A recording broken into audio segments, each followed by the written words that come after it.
같이 기도하겠습니다. 아버지 감사합니다. 감사합니다. 감사합니다.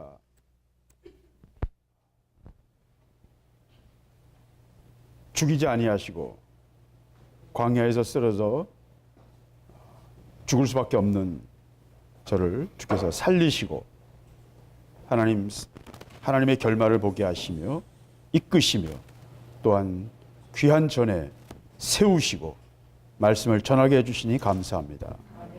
저는 아무것도 할 수 없는 것을 주님께서 잘 아십니다. 저의 완악함과 저의 산만함과 저의 모든 것들을 주께서 너무나 잘 아십니다. 아버지, 문어 대가리인 거 주님 잘 아시죠? 아버지, 저는 아무것도 할 수 없습니다. 주님 필요하시면 필요한 일을 하시고 제 생각과 제 모든 것들을 사용하시며 자유롭게 주님께 드려지길 원하며 아버지, 제가 좀 더 정결해져서 투명한 영으로 주의 영이 흘러가게 하시고 아버지, 불로 더 깊이 저를 다스리시고 새롭게 하시기를 소원합니다. 아버지, 더 큰 은혜로 나아가기를 원하며 정결함으로 나아가기를 원합니다. 부족하지만 주님 또 세우시니 감사합니다. 필요한 말씀을 허락해 주시고 아버지 이끌어 주시옵소서. 모든 것을 주님께 맡기며 예수 그리스도 이름으로 기도드렸습니다. 아멘.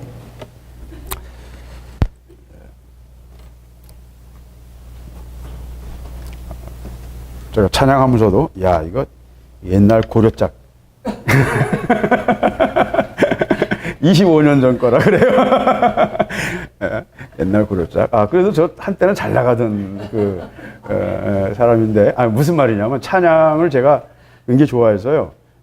주찬양 선교단이라고 최덕신 형제가 저 같은 저희 교회 후배였어요. 그래서 최덕신 형제, 최유신 형제하고 같이 이제 주찬양 선교단이라고 그래서 1980년도인가요? 그때 같은 1회 복음성가 대회가 있었어요. 극동방송에서. 그래서 거기 저희가 나갔었습니다. 근데 하여튼 그래서 그 이후로 이제 프로가 돼가 최초의 CCM 프로 선교단으로 주찬양 선교단. 저는 이제 군대를 갔으니까 군목으로 나갔으니까 저는 계속 못했지만 하여튼 주찬양 선교단은 찬양을 했었어요. 근데 뭐 별로 찬양 잘 못해요. 그냥 뒤에서 베이스만 열심히 하도 그 베이스 열심히 했던 그 굵은 것만 있어요.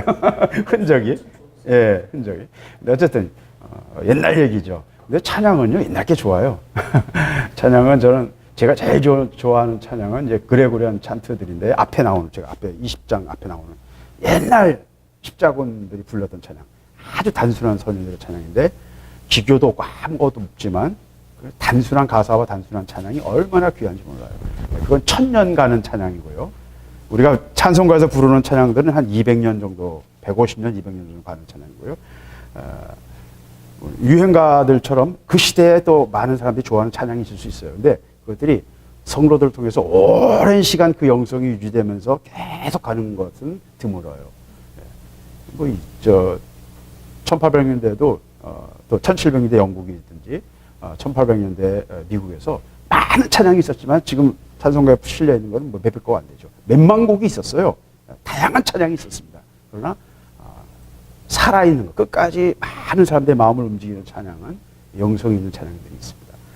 이 시대도 물론 많은 귀한 찬양들이 많죠. 찬양의 영역을 새로 확보하고 하는 것들이 많지만 왜 찬양 얘기가 되는지 모르겠지만 오늘 말씀은 고린도후서 10장 3절부터 8절 말씀입니다.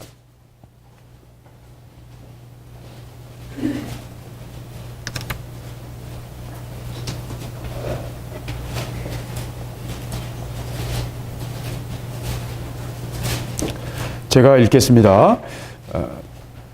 우리가 육체에 있어 행하나 육체대로 싸우지 아니하노니 우리의 싸우는 병기는 육체에 속한 것이 아니요 오직 하나님 앞에서 견고한 진을 파하는 강력이라. 모든 이론을 파하며 하나님 아는 것을 대적하여 높아진 것을 다 파하고 모든 생각을 사로잡아 그리스도에게 복종케 하니 너희의 복종이 온전히 될 때에 모든 복종치 않는 것을 벌하려고 예비하는 중에 있노라. 너희는 외모만 보는도다. 만일 사람이 자기가 그리스도에게 속한 줄을 믿을진데 자기가 그리스도에게 속한 것 같이 우리도 그러한 줄을 자기 속으로 다시 생각할 것이라. 주께서 주신 권세는 너희를 파하려 하신 것이 아니요 세우려고 하신 것이니 내가 이에 대하여 지나치게 자랑하여도 부끄럽지 아니하리라. 아멘. 예. 이 말씀은 제가 신학교를 다닐 때 저에게 초기에 주셨던 말씀인데, 제가 기도원에 있으면서도 10년 동안 금식할 때마다 하나님 이 말씀을 머릿속에 계속 리마인드 시키셨어요. 그래서 좀 지겹게 지금도 금식 얘기만 나와도 몸이 부르르 떨려요. 하도 지겹게 해가지고 몸이 부르르 떨리는데 몸이 벌써 알아요. 그래서 금식이란 말만 나와도 겁이 나요, 몸이. 근데 뭐 지겹게 했죠. 근데 어쨌든 금식할 때마다 하나님 말씀을 주셨어요. 그냥 마음에 계속 돌아가는 거예요. 그래서 제 평생에 저에게 주셨던 말씀입니다. 성경 구절 하나 택해라 그러면 저는 이 말씀을 택할 거예요. 제게 주신 말씀이에요. 제게 주신 말씀인데 왜 이 말씀이 제게 주신 말씀인지 저는 잘 몰라요. 지금도 잘 몰라요. 근데 아무튼 이 말씀이 제게 주셨던 말씀입니다.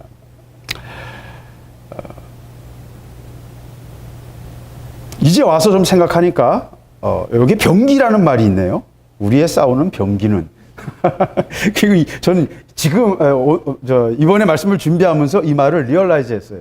여기 이 말씀 속에 병기라는 말이 있다는 것을 저는 처음 제가 깨달았습니다. 우리의 싸우는 병기는 이게 그래서 나하고 관련이 있나 보다 그런 생각도 드네요. 근데 어쨌든 이 말씀이 저에게 평생의 말씀이었습니다. 저한테는 계속 이 말씀이 떠올랐고 이 말씀이 계속 저 마음을 떠나지 않았습니다. 왜 이것을 주셨는지는 잘 모르겠습니다. 근데 하여튼 분명한 것은 이 말씀이 제 싸움이라는 것은 제가 처음부터 알고 있었어요.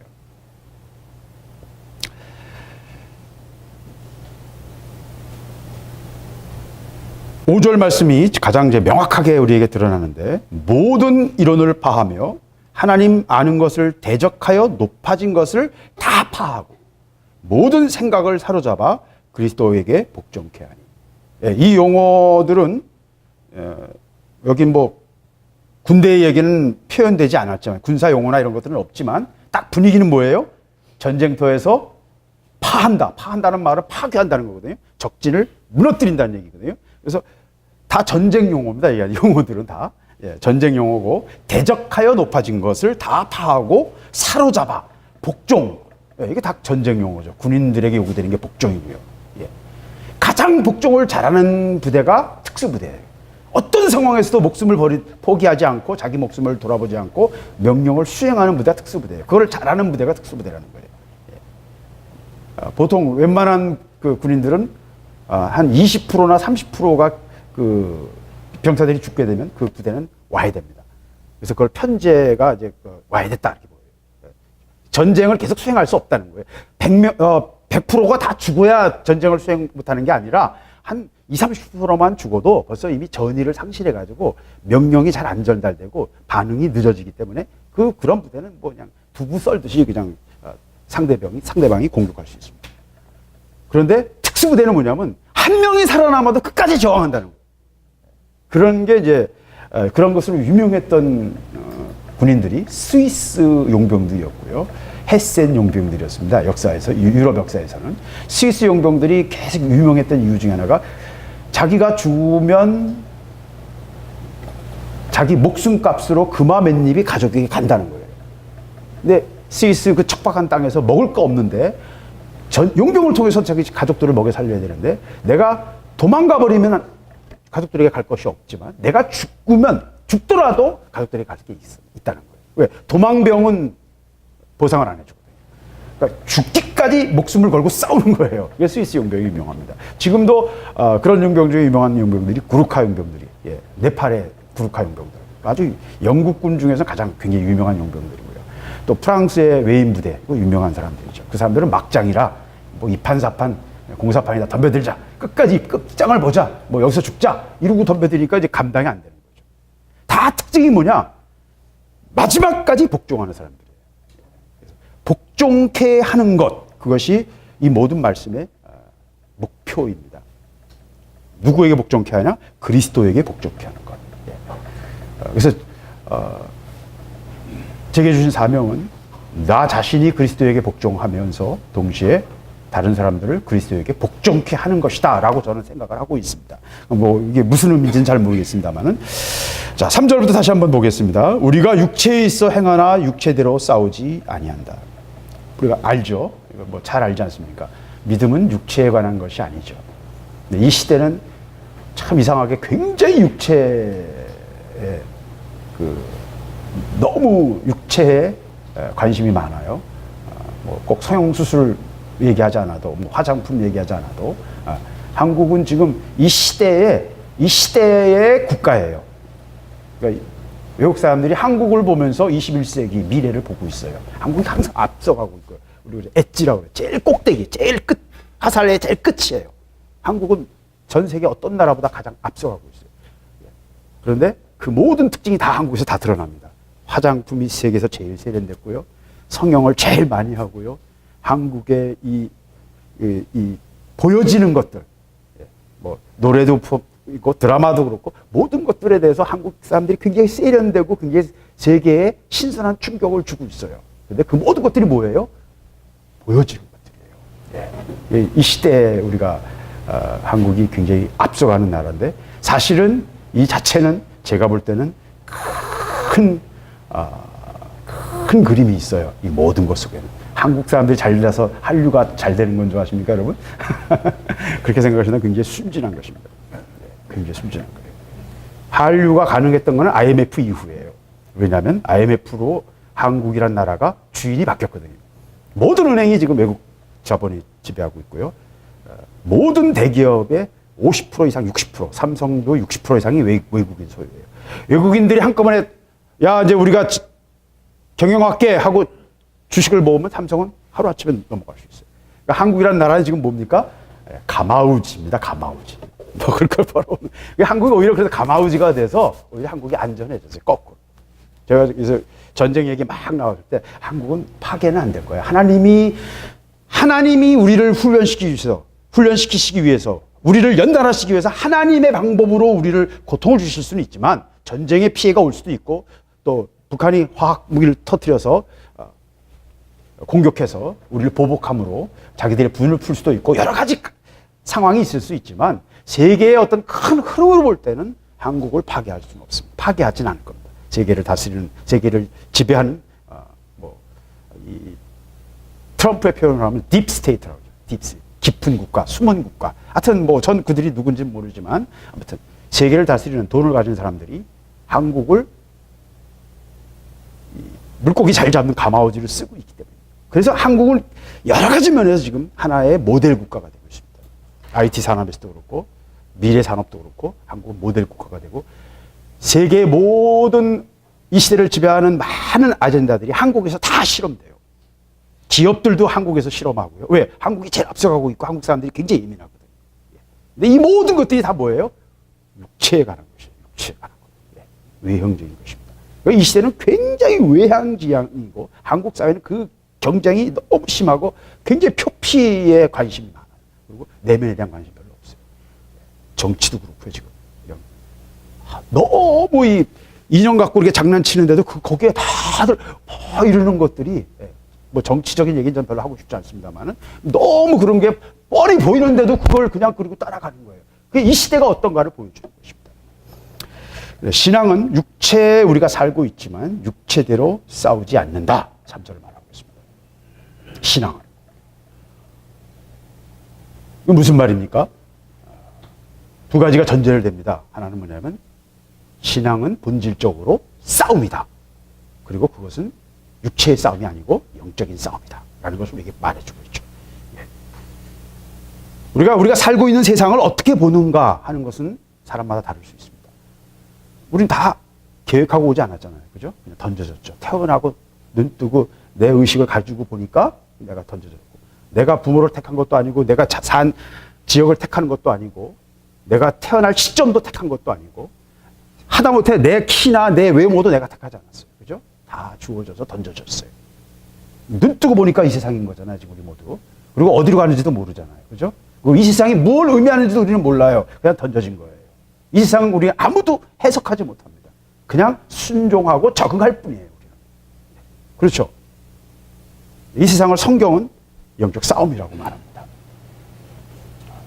이 시대 천체 물리학자들, 우주를 연구하는 사람들은 이 세상이 시뮬레이션일 수도 있다 그런 얘기를 해요. 저도 굉장히 설득력 있다고 봐요. 굉장히 저도 제가 과학에 굉장히 관심이 많고 저는 늘 퓨처리즘이라고 매주 그 과학 연구 결과를 발표하는 그런 그 소개하는 그런 사이트가 있습니다. 퓨처리즘이라고. 거기 늘 가서 일주일에 한 번씩은 꼭 가서 그걸 봅니다. 최신 동향과 흐름을 보는데 굉장히 중요해요. 흐름을 잡고 있어야 됩니다. 근데 현대 그 천체 물리학자들이나 현대 물리학자들은 이 세상이 시뮬레이션일 수도 있다라는 생각을 해요. 그러나 그것을 증명할 방법은 없어요.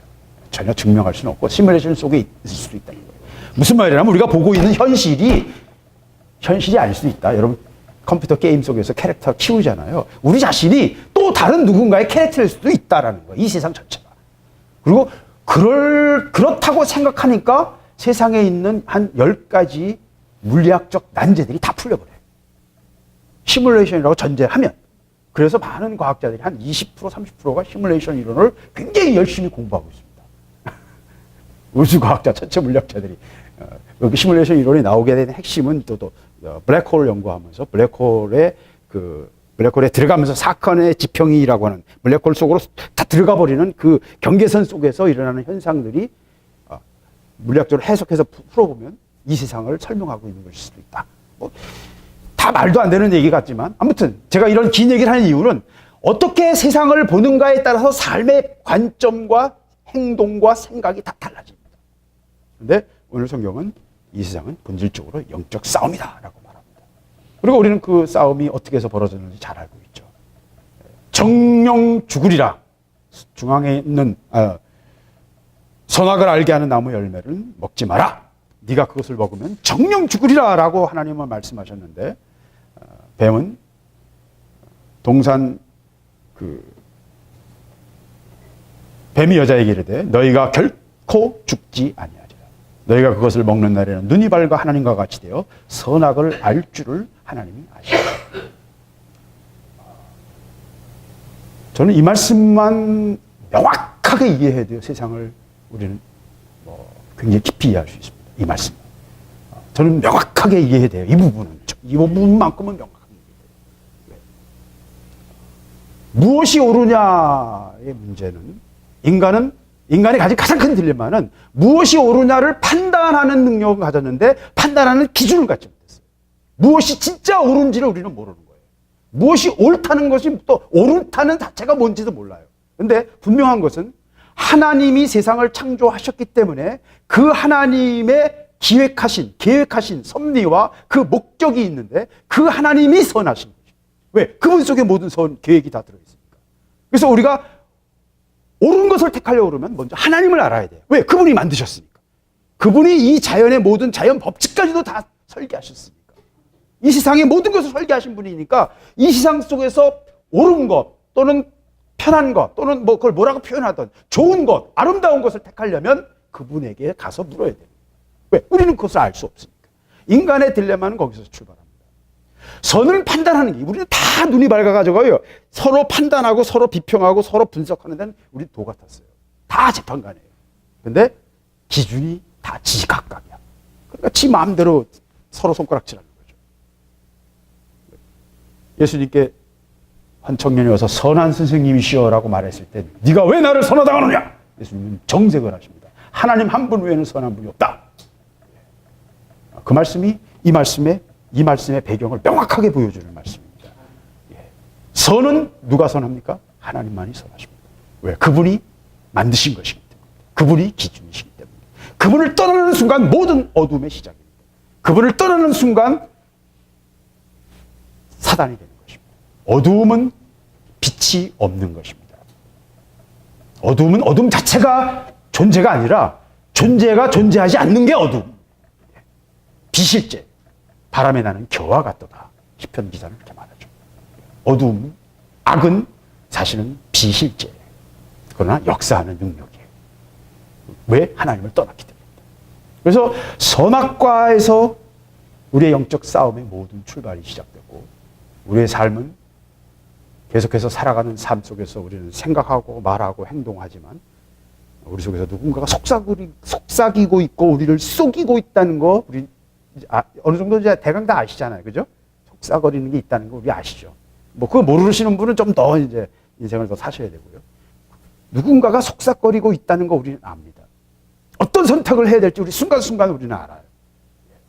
뱀의 이야기가 있고 하나님의 말씀이 있습니다. 이 세상에는 두 가지 말밖에 없습니다. 도서관에 가서 수천 가지 책, 수백만 권의 책을 우리는 볼 수 있고 그보다 더 수백만 배의 자료가 인터넷에 있지만 그 모든 이야기는요, 이 땅에서 인간들이 말하는 인간의 이야기입니다. 별에 관해서 얘기했지만 그것도 땅에서 우리의 눈으로 우리 눈 속에 들어오는 별에 관한 반사파의 해석에 대한 이야기입니다. 별 자체 얘기 아닙니다. 왜? 우리는 그곳에 갈 수도 없고 그것을 경험할 수 없습니다. 모든 인간의 이야기는요, 다 허상입니다. 정확히 말씀드립니다. 다 허상입니다. 이 세상에서 영원한 말씀이 있는데 그건 하나는 뱀이 우리를 속이고 있는 말이고요. 하나는 하나님의 말씀입니다. 하나님의 말씀은 살아있고 운동력이 있습니다. 원래 말씀은 살아있고 운동력이 있고 말씀은 능력이 있는 것입니다. 왜? 그것이 원형이거든요. 하나님의 말씀이 우리의 모든 말과 언어와 인격의 원형이 하나님의 형상으로 우리를 만드신 것입니다. 하나님의 말씀은 살아있습니다. 그래서 명령하시면 그대로 됩니다. 존재도 그렇게 만드실 수 있고 모든 자연 법칙도 그렇게 만드실 수 있어요. 근데 인간이 하나님을 떠나면서 인간의 말은 공허해졌어요. 그리고 그 속에 거짓이 들어왔습니다. 그것이 성경이 말하고 있는 바입니다. 그래서 육체에 있어서 살지만 육체로 행하지 않는다 하는 말씀은 그런 성경에 있는 많은 이야기들을 우리에게 말해주고 있습니다. 믿음은 육체로 따라 사는 것이 아니고 영을 따라 사는 것입니다. 살리는 것은 영이니 육은 무익하니라. 요한복음 6장 63절 말씀이죠. 예. 살리는 것은 영입니다. 육은 무익합니다. 이걸 말로 하기는 쉬워요. 말로 하기는 이제 쉬워요. 그죠? 저는 신학교 가기 전에 재수하면서도 이 말씀을 늘 암송하고 늘 이 말씀, 제 말씀이다 생각해요. 난 영을 따라 살리라. 내가 육을 따라 살지 않겠다. 말로는 쉬워요. 그러나 육을 거절하고 영으로 사는 것은 말로 되는 건 아닙니다. 영적 싸움이 있어요. 싸움에서 실패하면 저처럼 25년 동안 식물인간으로 살 수도 있어요. 보통 한 번 영적으로 넘어지면 10년은 기본이에요. 10년. 저같이 미련한 놈은 25년 갈 수도 있고. 이거는 그냥 우스갯소리로 하는 말이 아니고 진짜 영적 실제에 관한 이야기입니다. 영적 싸움이 우리 삶 속에 있고 마귀와의 싸움이 있고 이 싸움에서 우리가 어떻게 싸울 것인가를 오늘 말씀은 우리에게 말하고 있는 것입니다. 그래서 육체대로 싸우지 않는다. 우리의 싸우는 병기는 육체에 속한 것이 아니요 오직 하나님 앞에서 견고한 진을 파하는 강력이라. 저는 이 말씀을 읽을 때마다 바울이 그 당시에 로마 시민권을 갖고 있고 그 당시에 로마 군인들이 세계를 지배하고 있었거든요. 로마 군들은 아주 강력한 육군이었습니다. 로마군의 가장 큰 특징은 그 육군의 딱 16명씩 해서 이렇게 딱 페일랑스라고 그래요. 페일랑스라고 그러는데 이 방진이라고 그러죠. 방진. 네모난 진영. 그래서 병사들이 딱 방패와 온 전신갑주를 두르고 긴 창을 딱 잡고 딱 이렇게 해서 밀고 나가는 거예요. 그래서 한 사람이 창에 찔려 죽잖아요. 그럼 그 다음 사람이 그 앞으로 가요. 계속 밀고 나가. 하여튼 탱크와 똑같아요. 그냥 밀고 나가는 거예요. 그 방패로, 그래서 누가 화살을 쏘면 방패를 다가 위로 들어서 위에서 맞고 옆으로 쳐들어오면 또 돌리고 몸을 돌리고. 그래서 그 병사들이 딱 진을 짜가지고 그들이 숫자가 적건 많건 상관없어요. 죽건 말건 그냥 계속 걸어가는 거예요. 그러면 다 적의 진영이 다 무너지는 거예요. 그게 이제 로마군의 무서운 거예요. 죽더라도 그냥 끝까지 그냥 밀고 나가는 거예요. 물론 로마군은 그것보다는 더 큰 역할은 로마군은 도로를 만들고 병참을 계속해서 유지했기 때문에 적은 숫자를 가지고도 얼마든지 많은 적을 물칠 수 있어요. 그건 이제 군사적인 어떤 이제 해석이고, 로마군의 무서움은 그 방진에 있었어요. 방진에 있었어요. 목숨을 자기 창에 찔려 죽으면서도 그냥 앞으로 나가는 겁니다. 그러니까 물론 앞에 방패로 막겠죠. 막아도 또 창에 뚫고 들어올 수 있거든요. 그러면 죽으면 그 사람 쓰러뜨리고 그 다음 뒤에 사람이 앞으로 나가요. 계속해서 끝까지 밀고 나가는 그런 로마 군을 연상하면서 지금 이 얘기를 하고 있는 거예요. 우리의 싸우는 병기는 그 군인들이 갖고 있던 방패와 창과 막 번쩍번쩍거리는 여러분 위에 그 술이 있죠. 로마 군인들 머리 위에 이렇게 깃털 다 이렇게 하고 다 그 반들반들하게 닦았어요. 노쇠로 또는 금속을 만들면서 반들반들하게 닦아서 막 번쩍번쩍 하거든요. 위압감이 대단합니다. 눈앞에서 딱 싸우려고 할 때는 대단한 위압감을 가지고 있었어요. 그래서 그런 로마 군인들을 생각하면서 그리고 그 로마 군인들은 그런 보병만 있는 게 아니라 공병대가 있어가지고 성이 있으면 공병대가 그 성을 파괴하기 위해서 여러 가지 성을 파괴하는 무기들, 공성차라든지 성문을 팍 뚫고 들어가는 아니면 또 여러 가지 무기, 그 돌들을 던지는 트레부쉐라고 하는데 긴 그 줄에다가 매달았다가 확 돌려 던지게 하는 그러면 수십 킬로짜리 돌이 날아가서 성벽을 막 부십니다. 그런 공성 무기가 굉장히 발달했어요. 그게 가장 잘 나타나는 게 마사다. 그런 마사다를 점령하기 위해서 2년간 그 주변에 그 1000m짜리 산인데 그 주변에 계속해서 뚝을 싸가지고요. 경사로를 싸가지고 장비가 올라갈 수 있도록 장비가 그 성을 공격하는 공성 장비가 올라갈 수 있도록 뚝을 싸가지고 몇 년 동안 토목 공사를 해서 그 마사다를 무너뜨렸어요. 그게 로마군이에요. 목적을 위해서는 승리를 위해서는 어떤 것도 장애를 두려워하지 않고 차근차근 그를 향해 나가는 거예요. 이게 군인들입니다. 바울은 그걸 연상하면서 로마 시민권자 있고 로마 군에 대한 자부심이 있고 로마군을 잘 알았죠. 그 시대를 점령했으니까 다. 그러니까 그런 로마군의 무기와 병기들을 생각하면서 연상하면서 이야기를 쓰는 거예요. 그래서 우리의 싸움은 영적인 싸움인데 육체로 싸우는 게 사실 아닌데 그러나 우리의 싸우는 병기도 육체에 속한 것이 아니다. 그럼 우리 싸우는 병기는 뭐냐? 오직 하나님 앞에서 견고한 진을 파하는 강력이다. 강력이다. 두나미스라는 말인데 물론 여기서 다이너마이트라는 말이 나왔죠. 이 강력이라는 말은 강한 능력, 말 그대로예요. 그냥 뭐 퍽퍽 하는 게 아니라 떨어지면서 그냥 와그르르 무너지는 큰 돌을 그 던져가지고 이 공성 무기를 해서 막 수십 킬로짜리 돌을 던져가지고 또는 수십 킬로짜리 그 역청 있죠, 역청 기름 역청에다 불을 붙여가지고 던지기도 합니다. 그러면 그냥 그 동네가 성 안이 다 불바다가 돼요. 그런 성벽을 허물어뜨리는 그런 강한 무기를 지금 연상하는 겁니다. 그러면서 그런 진을 파하는 견고한 진을 파하는 강력이다. 이건 어떤 특정한 무기를 말하거나 어떤 특정한 것을 말하는 게 아니에요. 무슨 말이냐면 하나님 앞에서 하나님을 대적하는 아까 영적 전쟁이라고 했으니까 하나님을 대적하는 적의 진영을 적이 뭔가를 뭉쳐가지고 진영을 만들었다는 거예요. 그 진영은 육체적인 걸 수도 있고 정신적인 걸 수도 있고 영적인 걸 수도 있습니다. 일본을 휘어잡고 있는 그 영적인 세력들 그 정말 난공불락이지 않습니까? 일본 그렇게 피를 흘려도 피값 본전도 못 찾고 있어요 지금. 그렇죠? 30만 명 40만 명이 죽어는 순교를 했는데도 지금 50만 명밖에 안 남았어요. 본전도 못 찾고 있는 몇백 년 동안 이자를 생각해 보세요. 그죠? 더 많이 거뒀어요.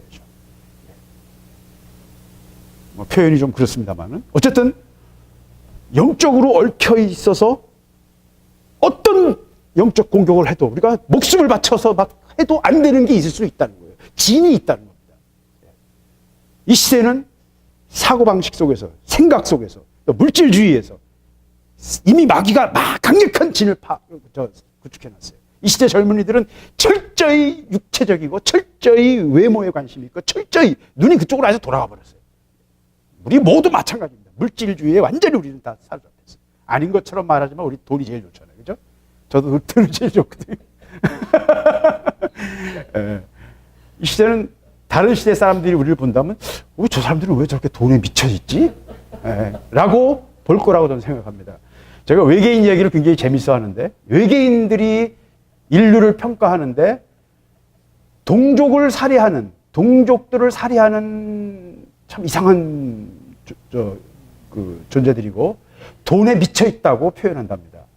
저는 뭐 그 저는 물리적인 증거가 없으면 저는 안 믿어요. 그렇기 때문에 그런 증언들이 많으면 뭐 재미있구나.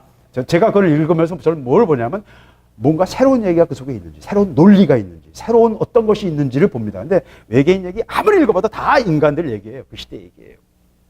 뭐 채널을 해서 외계인과 교신한다는 사람은 수십만 명이 있어서 인터넷에 수십만 개가 올라오지만 그 모든 얘기는 다 알고 있던 얘기예요. 근데 외계인이 참 재밌어요. 인간이 DNA를 발견하면 DNA를 외계인이 하고요. 인간이 레이저를 발견하면 레이저 얘기를 이상하죠? 그건 진짜 외계인 같진 않아요. 제가 볼 때는 그냥 속임수 같아요. 속임수. 예. 진짜 외계인이라면 DNA가 나오기 전에 DNA를 얘기했어야죠. 그렇죠? 예, 그게 합리적이지 않습니까? 제가 찾는 건 그런 것들이에요. 새로운 얘기가 있나? 뭐 다 그 얘기가 그 나물에 그 밥이구나. 누군가 거짓말하고 말장난하고 뭐 그냥 혼란을 주기 위해서 생쇼를 하는 거구나라고 저는 뭐 저 자신을 개인적으로 정리했습니다. 외계인이 없다는 말이 아닙니다. 외계인은 또 존재했습니다. 물리적인 증거가 너무 많아요. 외계인에 대해서는 너무 많습니다. 그거는 거부하기가 어려워요. 그리고 그것은 기획이 있어요. 그리고 최근에 불과 몇 주 사이에 뭐 한 1, 2년 전부터 시작됐습니다만은 외계인에 관한 자료들이 공개되기 시작하고 있어요. 지금 이제 시작입니다. 이제 외계인의 충격이 아마 얼마 안 남았을 거라고 저는 생각을 합니다. 어쨌든 뭐 그건 그때 가서 또 우리 생각을 합시다. 아무튼 하나님 앞에서 견고한 진이 있어요. 하나님의 말씀과 하나님의 그 은혜를 거부하고 하나님의 말씀에 순종하기를 거부하는 견고한 진이 있습니다. 그 견고한 진을 파해야 한다는 것입니다. 그리고 그 견고한 진을 파는 강력이 곧 우리의 무기라. 그리고 이 강력이 뭐예요? 물질적인 게 아닌 건 분명하겠죠. 왜? 이 싸움 자체가 물질적인 싸움이 아니니까. 그러면 이 강력은 정확히 말씀드리면 하나님의 능력인데 그 상황과 그 문제에 따라서 해답이 있다는 것입니다. 솔루션이 있다는 것입니다.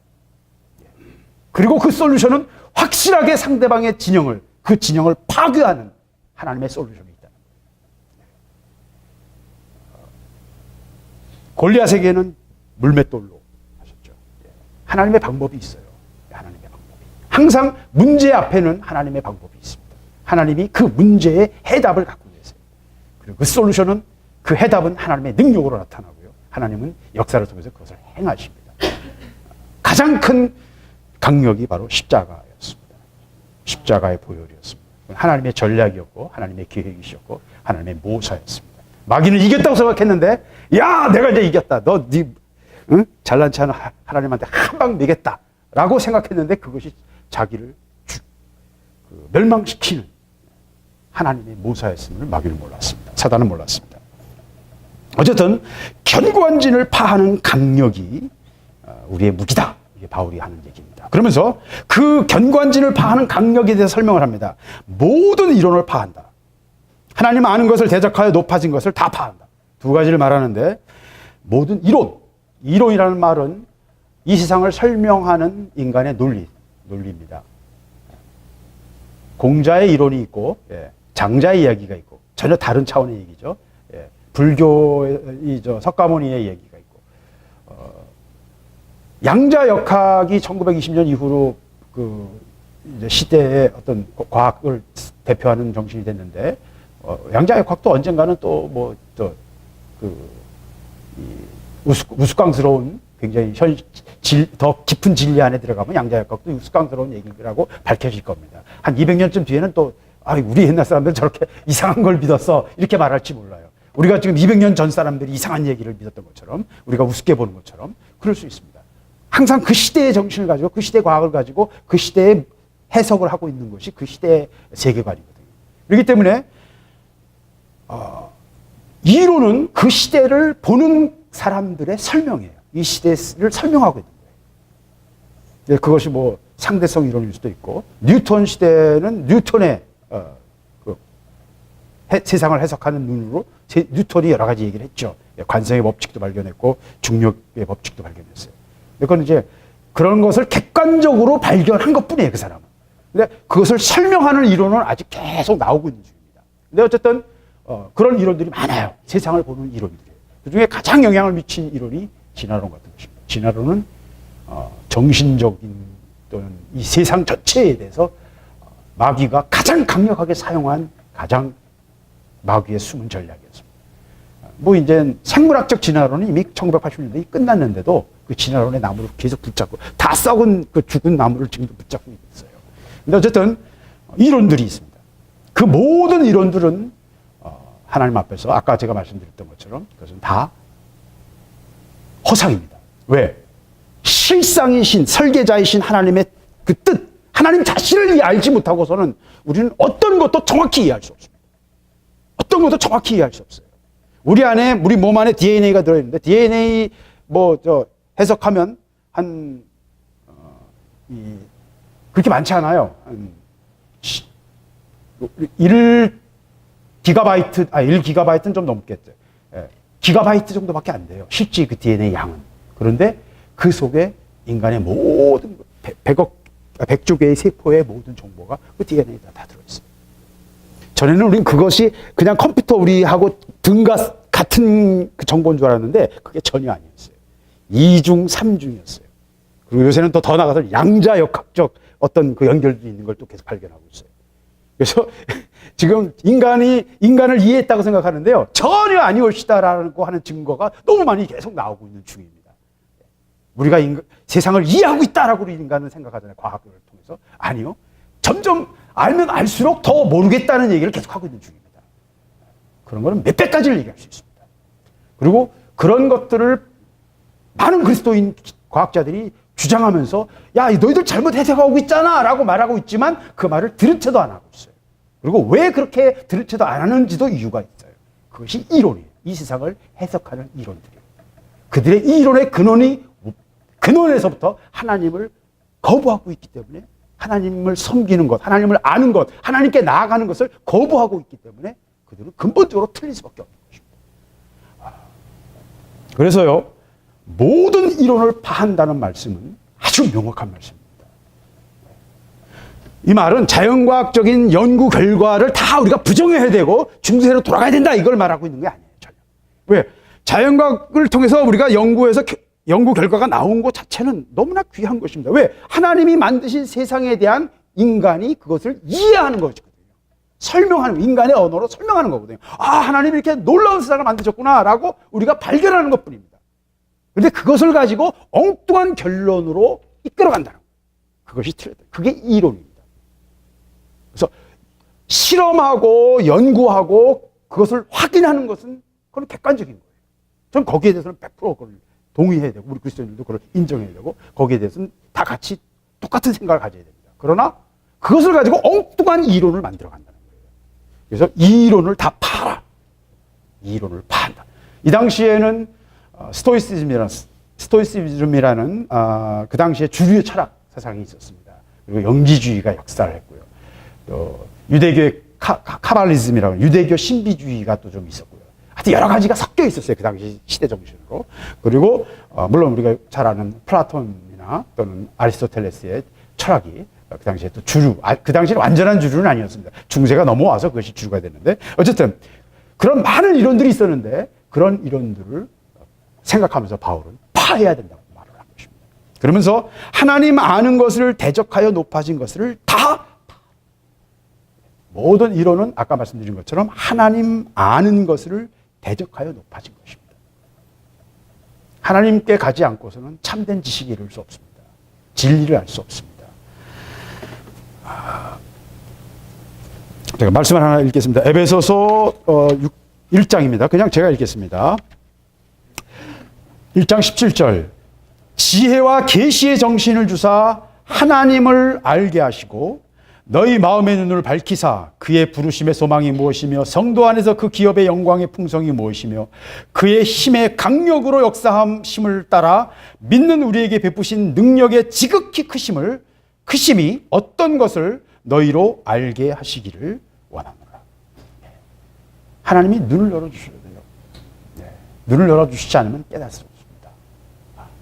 제가 고백하는 거는요, 저는 제가 이런 말을 해도 되는지 모르겠지만 저는 몰랐어요, 지금까지. 뭘 몰랐냐면요, 제가 많은 글을 써왔는데 저는 그때 그냥 하도 심심하니까 봤고 그 다음에 제가 역사를 좋아하고 이 시대를, 우리나라의 운명을 보니까 이 역사를 통해서 우리 운명을 뻔히 보이니까 너무 답답하거든요. 100년 전과 똑같고 지금은 100년 전보다 더 나쁜 상황이에요. 그래서 사실은 한 발만 삐끗하면 우리는 어느 쪽에 먹히든 지금 신장 위구르 100만 명의 신장 위구르 사람들이 지금 수용소에 갇혀 있잖아요. 한국은 한 500만 명 정도 갇힐지 모릅니다. 한국이 중국 그 성이 된다면 신장 위구르나 몽고 또는 티벳이 독립을 하려고 하는 핵심 이유가 뭔지 아세요? 한국이 청나라 때 똑같은 조공국이었는데 한국은 왜 독립국이고 우리는 왜 성이냐? 이게 그들의 논리예요. 그러니까 중국은 중국의 통일을 유지하려면 어떻게 해야 돼요? 한국을 중국의 속국으로 만들어요.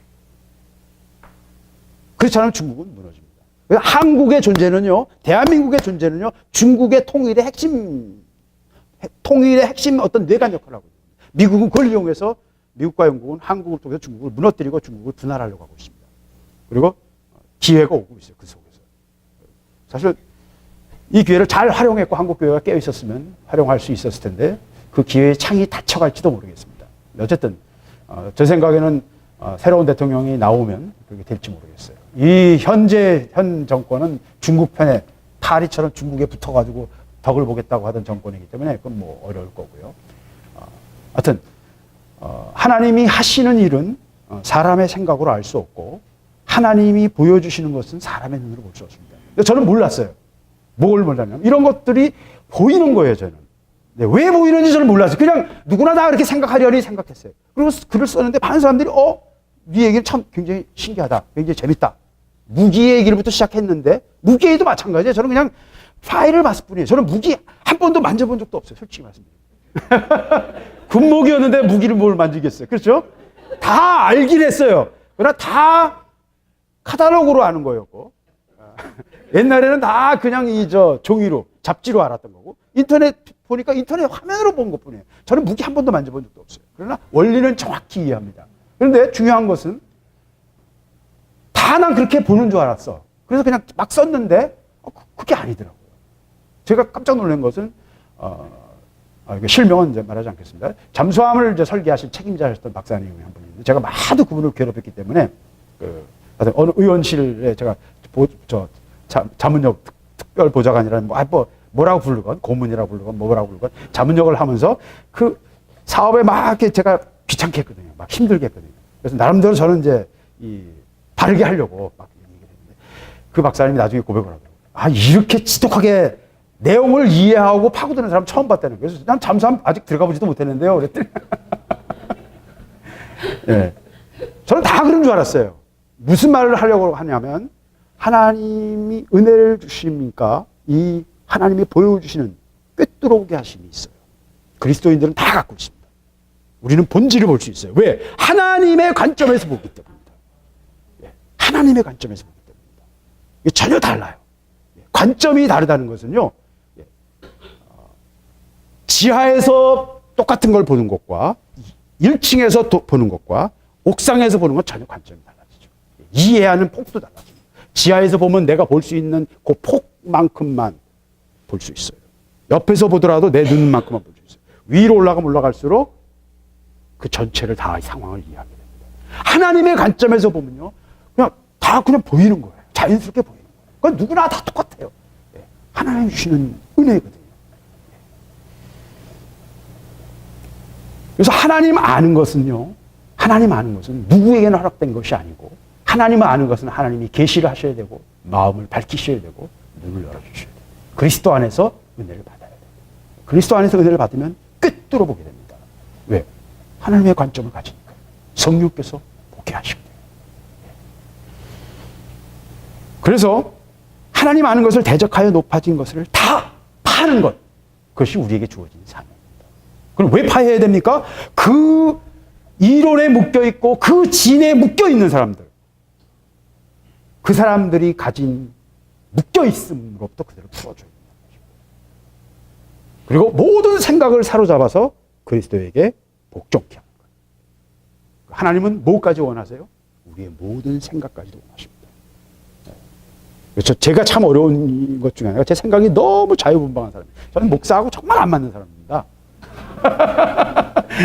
저희 가족들이 잘 알아요. 제가 얼마나 자유분방한 사람인지 알아요. 좀 제가 얘기했잖아요. 비행기 만들어서 비행기 타고 돌아다니고 싶었던 사람인데 지금도 할 수만 있다면 저는 하나님이 돈을 주시면 그런 거 하고 싶어요. 제가 하고 싶은 거는 그 비행선 있죠, 비행선. 비행선 여러분 아시죠? 수소나 헬륨을 넣어가지고 제가 제일 좋아하는 거는 그런 걸 타고서 그 한 300m, 500m에서 새 눈으로 그 상황을 보는 거예요. 밀림이건. 제가 제일 가고 싶은 거는 베네수엘라 남쪽에 있는 그 테푸이라고 하는 한 2000m, 1500m 높이의 고원들이 있어요. 높은 고원들이 있어요. 예. 거기 완전 격리된 고원이에요.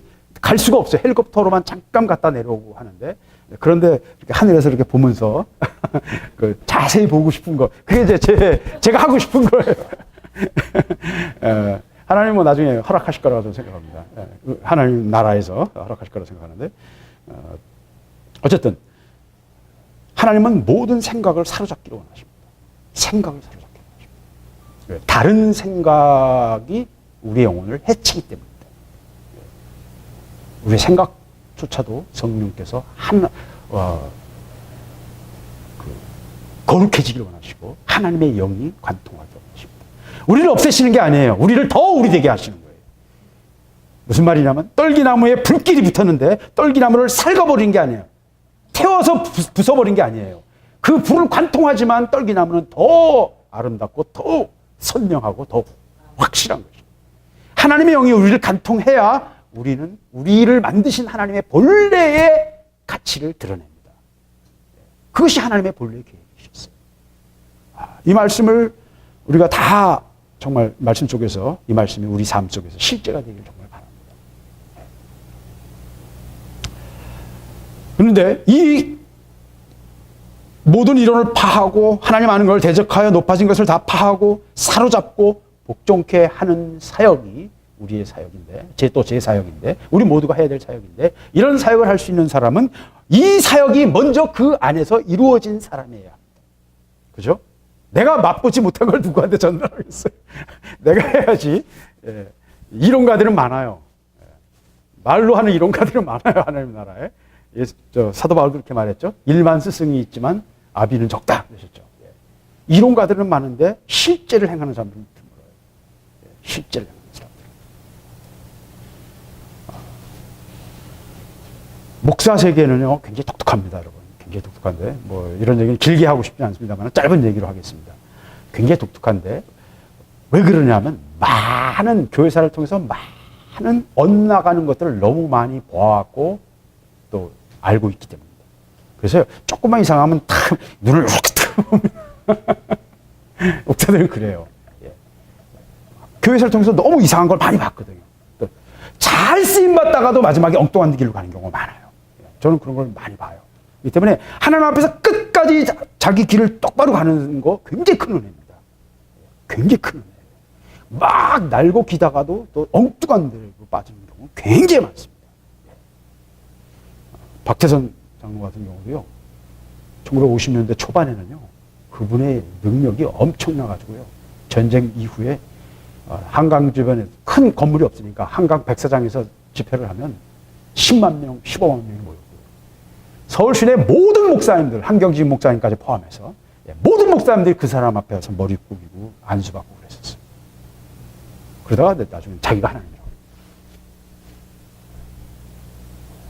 그래서 끝까지 하나님의 은혜를 가지고 끝까지 나가는 것은 쉬운 일이 아닙니다.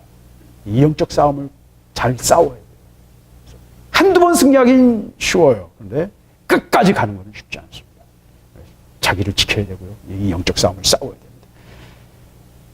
그래서 너희의 복종이 온전히 될 때 아까 제가 말씀드렸던 것처럼 먼저 우리가 복종할 때 또 다른 복종이 일어나고 너희가 복종할 때 복종치 않는 자들도 하나님께서 심판하신다. 성경이 말하는 또 하나의 중요한 메시지는 하나님은 이 세상을 그냥 마냥 내버려 두지 않는다. 하나님은 공의로운 분이십니다. 모든 불의에 대해서 하나님은 대가를 치르게 하십니다. 자연의 법칙은요 절대로 공짜 없습니다.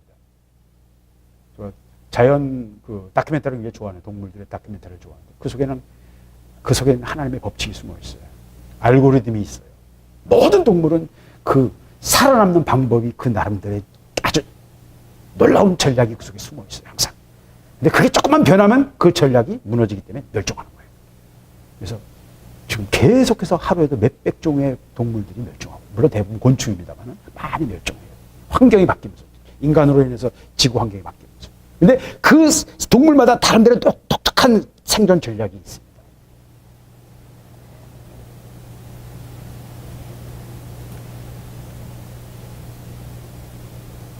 하나님은 모든 불의에 대해서, 이 땅에 일어나는 모든 악에 대해서 하나님은 심판하십니다. 심판하세요. 그건 아까 말씀드린 자연 법칙 속에서도 확실하게 들어있고, 인과의 율의 법칙에서도 원인이 없는 결과는 없거든요. 뭔가 원인이 있을 때 결과가 나옵니다. 그건 세상의 법칙이에요. 하나님은 이렇게 만드셨어요. 하나님은 그래서 기적을 별로 좋아하시지 않습니다, 여러분. 너무 기적 구하지 마십시오. 왜? 이 세상이 기적이에요. 제가 계속해서 이제 말씀을 전할 기회가 있겠습니다만, 이 세상이 엄청난 기적이에요, 여러분.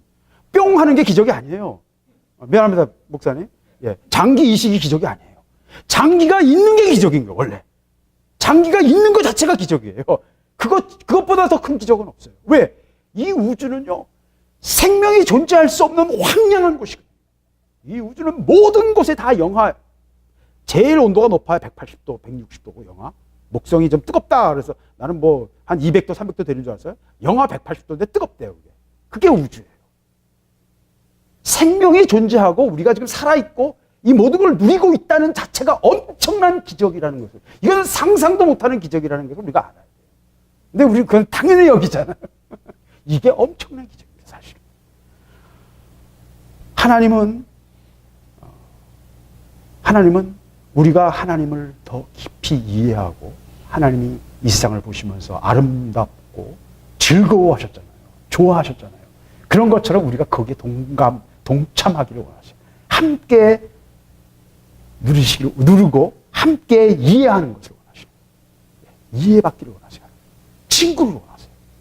우리를 친구로 부르셨고, 우리를 그의 자녀로 부르셨고, 우리의 존재가 물질로 그냥 만들어진 존재였지만 그 여러 가지 특징이 우리의 DNA에 그냥 우리 어떤 외모와 여러 가지 다 아주 명확하게 드러나 있어요. 이걸 보고도 딴소리 한다면 이건 제정신이 아닌 거예요. 제정신이 아닌. 저는 생물학자들이 너무나 비양식적인 사람들이 너무 많다고 생각해요. 유전공학 하는 사람들은 요새 이제 명확하게 얘기를 해요. 진화론은 말도 안 되는 소리다라고 얘기를 합니다. 그런데 생물학자들은 지금 아직도 거짓말을 너무 많이 하고 있어요. 왜? 딴소리 하면 매장되거든요. 그러니까 그 자기들끼리의 분위기에서 딴소리를 못하는 비양심이 숨어 있어요. 여기 생물학 하시는 분이 있는지 모르겠습니다만은. 어쨌든 하나님은 악에 대해서 분명한 대가를 치르게 하시고 공짜는 없고 하나님은 심판하십니다. 세상은 하나님을 거부하는 가장 핵심 이유가 뭔지 아십니까? 왜 종교 통합을 하고, 왜 LGBT를 주장하고, 왜 PC를 이야기하고, politically correct라는 PC를 얘기하고, 이런 이유가 있어요, 다. 왜? 하나님을 거부하고, 하나님이 창조주 되심을 거부하고 싶고, 더 결정적으로 거부하고 싶은 것은 하나님의 심판을 거부하고 싶은 것입니다. 마음의 평안을 얻고 싶은 거예요. 그래서 지옥이 있다, 심판이 있다는 말 자체를 가지고도 지금 그것이 공포를 조장하고 상대방을 두려움에 떨게 하는 것이기 때문에 그 자체가 테러라고. 그게 지금 미국에서 일어나는 일이고 지금도 국회에 우리 법안으로 올라가 있어요. 이 모든 것을 이끌어가고 이것을 밀어붙이고 있는, 이 아젠다를 밀어붙이고 있는 세력이 누구냐. 그 뒤에 끝에는 결국 공중권세 자본자인 것입니다. 성경이 이미 말하고 있잖아요. 그들의 목록에 대해서 이미 다 말하고 있어요. 음모론이요? 성경이 말하고 있습니다. 뒤에 잡고 너희들을 조종하고 있는 자들이 있다. 사도 바울이 말하고 있어요. 사단이 직접 하는 게 아니라 사단이 앞세운 자들이 있다는 것입니다. 그래서 이 모든 것들이 우리를 속이고 있음을 우리가 봐야 돼요. 그리고 하나님의 눈으로 그것을 새롭게 보기 시작해요. 그러면 그냥 너무나 명확하게 누가 설명할 필요도 없습니다. 그냥 다 보이는 거예요. 눈만 가지고 있고 제정신만 갖고 있으면 다 보이는 거예요. 그게 왜 안 보이는지 저는 잘 이해를 못하겠습니다. 지금 다 보이는 것입니다. 너의 복종이 온전히 될 때 모든 복종치 않는 것을 벌하려고 예비하는 중에 있다. 그러면서 8절이 결론입니다. 주께서 주신 권세는 너희를 파하려 하신 것이 아니요 세우려 하신 것이다. 왜 부습니까? 맨날 목사가 맨날 그냥 두들겨 패기만 하고 목사님 설교 들으면 막 무섭다. 당연히 그렇게 돼야 돼요. 왜? 두들겨 패야, 확실하게 부숴야 확실하게 세울 수 있습니다. 문제는 얼치기가 너무 많은 게 문제예요. 목사를 포함해서, 저 같은 목사를 포함해서 얼치기가 너무 많아요. 설익은 게 너무 많아요. 되려고 그러면 제대로 된 게 돼야 됩니다. 제대로 된 게 돼야 돼요. 설익어서 항상 문제인 거예요. 적당히 알고 다 한 것처럼 막 말로 하면 제일 큰 문제입니다. 확실하게 부숴야 우리의 자아가 확실하게 깨져야 되고요. 확실하게 죽어야 됩니다. 왜 40년이 걸린 줄 아십니까? 다 죽기까지 기다리십니다. 새로 태어난 생명만 들어갔어요. 하나님이 보여주시는 이스라엘 역사는요, 하나님의 사람들에게 보여주시는 살아있는 그림책이에요. 살아있는 그림책. 역사는 하나님의 눈으로 바라보면 살아있는 그림책입니다. 이스라엘 역사뿐만 아니라 이 세상의 역사도 마찬가지입니다. 하나님의 행하심과 하나님의 뜻과 하나님의 역사하심이 세상 역사 속에서도 명확하게 들어있습니다. 그래서 파려 하신 게 아니다. 하나님의 궁극적인 목적은 뭐예요? 세우려 하신 것이다. 우리를 살려 하시는 것입니다.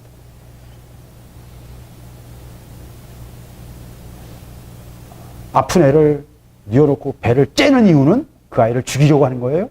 아니요. 놔두면 죽어요. 근데 배를 째서라도 그 아이를 살리려고 하시는 거예요. 하나님이 우리에게 하시고자 하시는 일은, 나는 하나님이 내게 주신 권세는 너희를 파하려 하신 게, 너희를 죽이려고 하신 게 아니다. 너희를 부숴버리려고 하신 게 아니다. 너희를 세우려고 하신 것이다. 그래서 내가 이에 대해 지나치게 자랑하여도 부끄럽지 않겠다. 막 때려부신다는 얘기를 계속 해놓고서 무시무시한 얘기를 다 해놓고서, 그러나 이걸 하시는 이유는 뭐예요? 세우려고 하신 것이다.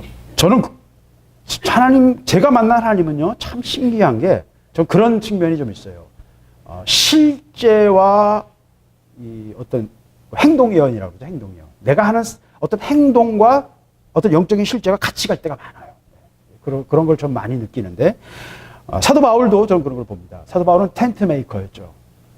근데 신학적으로 한 발 뒤에서 보면 사도 바울이 한 일은 예수님이 오시기까지, 우리가 그 고린도전서 13장에서 지금은 거울로 보는 것처럼 희미하지만 주님 앞에 가면 명확하게 볼 것이다, 이렇게 말하지 않습니까? 그런 것처럼 지금 아는 거는 다 희미한 거예요. 그런데 사도 바울은 희미한 것이지만 우리 그리스도인들이 덮을 수 있는 큰 신학적인 집, 신앙을 이해할 수 있는 신앙의 논리를 개발했어요. 그게 로마서부터 시작되는 사도 바울의 모든 이야기들입니다. 그래서 우리의 믿음의 기초, 그 틀은 다 누가 만들었어요? 사도 바울이 만들었어요. 베드로는 몇 가지 안 서했습니다. 야고보도 예수님의 그 동생 야고보였지만 그는 몇 가지 잘하지 않았어요. 신앙의 집을 지은 사람은 누구예요? 사도 바울. 근데 그것은 영원한 성전이 아니고 텐트예요.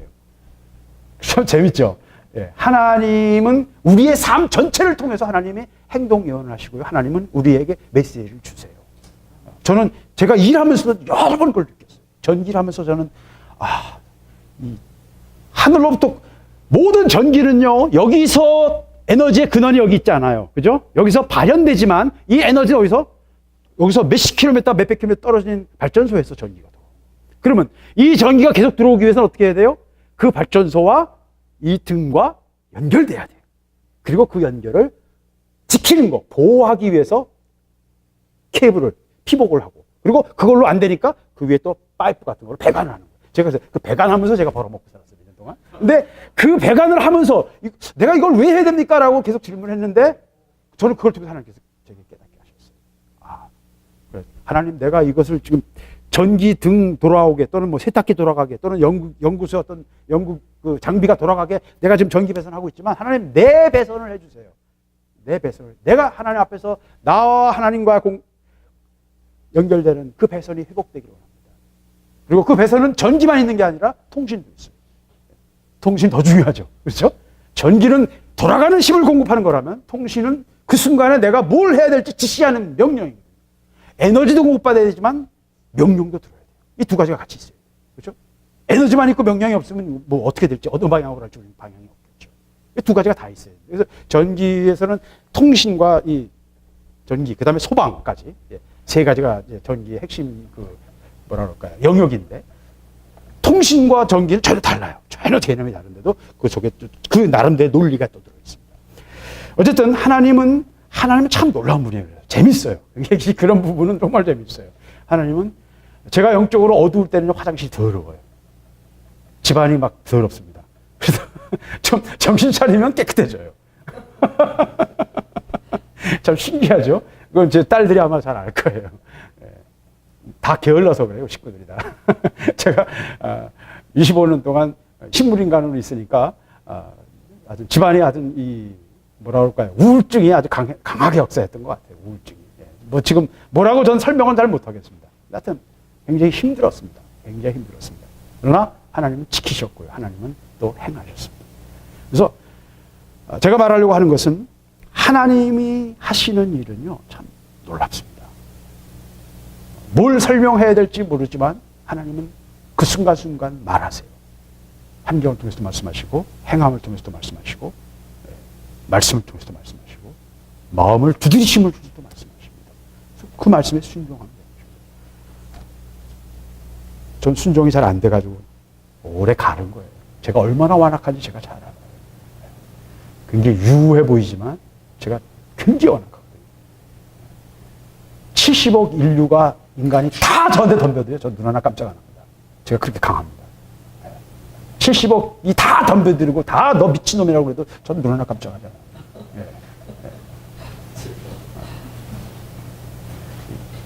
문제는 이제 이런 잘난 체가 제 문제죠. 제가 지난번 말씀을 쫙 들어보니까요. 야, 25년 동안 그렇게 박박 기어도 어째 그렇게 물이 안 빠지냐. 그 교만에 물이 왜 이렇게 안 빠지냐. 은근한 숨어있는 교만. 은근한 자만심. 어떻게 노골적으로 교만하게 하나님 앞에서 두들겨 맞는데, 뻔히 아는데, 그냥 내 속에 배어있는 거예요. 참, 그건 기질인지, 어떻게, 잘 모르겠습니다. 그것을 동전의 양면과 같아요. 그런 어떤 강한 마음이 또 하나님은 또 사용하시고, 또 하나님은 그걸 또 부수시기를 원하시고. 왜? 그대로를 못 쓰시니까. 그대로를 못 쓰시니까. 하나님이 주신 권세는 우리를 파려 하는 게 아니라, 우리를 세우려 하신 것이다. 그래서 신앙을요, 파는 것만 배우면 안 됩니다. 세우는 거를 배워야 돼요. 하나님이 얼마나 우리를 세우기를 원하시고요. 하나님이 얼마나 우리를 사랑하시고요. 얼마나 좋은 걸 주기를 원하시는지 여러분 상상도 못할 겁니다. 하나님 우리에게 놀라운 은혜를 주시기 원하십니다. 한국은행 거는 별 의미가 없어요, 여러분. 한국은행이 망하면 아무 가치가 없어요. 이 땅에서 잠깐 효용일 뿐입니다. 하나님 우리에게 주시려는 것은 상상할 수 없는 놀라운, 말로 표현할 수 없는 어마어마한 것들이에요.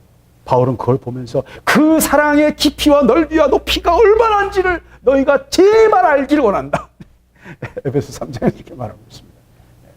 하나님 주시려고 하는 건 너무 놀라운 것이고 상상도 할 수 없는 것인데 그것을 우리에게 그것으로 우리를 세우시기를. 그러니까 다 부숴서 더 놀라운 것으로 세우시기를 원하시는 것입니다. 그것이 하나님 우리를 향하신 목적입니다. 아버지의 자녀가 되기를 원하시고 아버지와 함께 왕노릇하기를 원하십니다. 저는 이 말씀이 제게 주신 말씀이었고 제게 평생 제가 해야 될 일이라고 생각합니다. 이 시대의 정신을, 이 시대에 하나님의 대적하여 높아진 모든 이론들을, 이 나라에서 횡행하는 사람들의 마음을 사로잡고 있는 생각들의 뿌리를 공격해야 된다고 생각합니다. 그리고 파헤쳐야 되고요. 그 묶여있는 데서 그들을 파헤쳐야 돼요. 아무리 우리가 눈물로 기도하고 엄청난 능력이 나타나서 태풍과 같은 능력이 나타나도요. 그 진 속에 숨어있는 자들은 못 구합니다. 그 진을 파야만 구해요. 그 생각에서 벗어나야 되고요. 그 논리에서 벗어나야 되고요. 그 이론에서 벗어나야 됩니다. 사람들은 자기 이론에 안주하거든요. 그게 편하거든요. 그 다른 잘 이해가 안 되는 게 두렵거든요.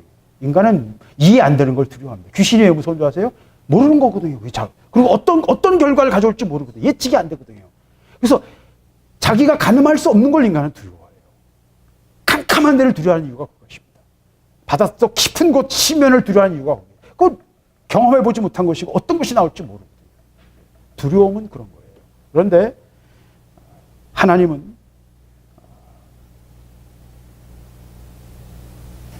그런 안주하고 자기 생각 속에, 거짓말 속에 안주하고 있는, 에레미야가 말한 것처럼 거짓으로 지은 집 속에 자기를 숨기고 안전하다 안전하다 하면서 거짓 속에 숨어있는 인간들을 끄집어내려고 하시는 것입니다. 그 진을 파해야만 그대로 구할 수 있습니다. 호두를 먹으려면 호두 껍질을 까야만 호두를 먹을 수 있습니다. 그렇죠? 하나님이 제게 보여주신 것은 그런 것인 것 같습니다. 어쨌든 모든 이론을 파하고 하나님 아는 것을 대적하여 높아진 것을 다 파하고 모든 생각을 사로잡아 그리스도께 복종케 하는 일이 저에게 먼저 일어나기 원합니다. 제 속에 있는 모든 이론들이 다 파해지기를 원하고 내 속에 하나님을 대적하는 모든 것들이 파해지기를 원하고 내 모든 생각이 아버지 앞에 온전히 사로잡혀서 온전히 그리스도에게 복종케 되기를 원합니다. 제 힘으로 할 수 없는 걸 제가 너무나 잘 알아요. 이거는 사람 힘으로 불가능하고 저는 더욱 불가능합니다. 특별히 더 불가능합니다. 제 기질이 그렇기 때문에. 하나님께서 이것을 원하시고 계시기 때문에 이루실 것을 저는 압니다.